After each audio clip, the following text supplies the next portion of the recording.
পাল্টাপাল্টি হামলায় যখন ইরানের কম খরচে ড্রোন ও ক্ষেপণাস্ত্রের ধকল সামাল দিতে ব্যর্থ হচ্ছিল যুক্তরাষ্ট্র, ঠিক তখনই ট্রাম্প বারবার যুদ্ধবিরতি চাইছিলেন। আর এমন সময় মধ্যস্থতাকারী দেশ হিসেবে পাকিস্তানের সহায়তায় যুদ্ধবিরতি প্রস্তাবটি সফল হলেও যুদ্ধ বন্ধের কোনো সিদ্ধান্তই বাস্তবায়ন হয়নি। একের পর এক প্রস্তাব, বৈঠক, চুক্তি সবকিছুই ব্যর্থ।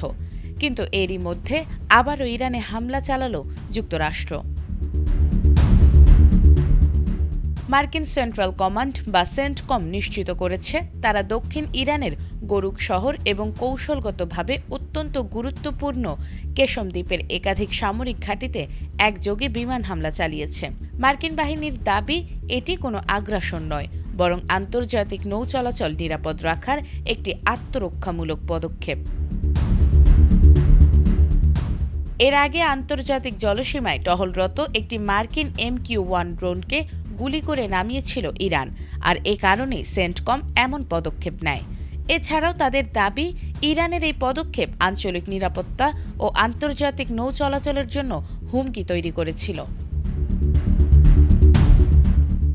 শুধু তাই নয়, সেন্টকমের দাবি অনুযায়ী মার্কিন যুদ্ধবিমানের নিখুঁত হামলায় ধূলিসাৎ হয়েছে ইরানের শক্তিশালী বিমান প্রতিরক্ষা ব্যবস্থা, একটি স্থলভিত্তিক ড্রোন নিয়ন্ত্রণ কেন্দ্র আর একমুখী হামলার জন্য প্রস্তুত রাখা দুটি ড্রোন। এই দুটিই ধ্বংস করা হয়েছে।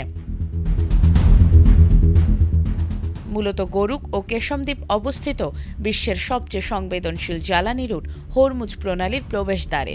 বিশ্ববাজারের এক পঞ্চমাংশ তেল ও গ্যাস এই সংকীর্ণ জলপথ দিয়েই পরিবাহিত হয়। ফলে এখানে সামান্য উত্তেজনাও বিশ্বজুড়ে জ্বালানির দাম আকাশচুম্বী করে তুলতে পারে।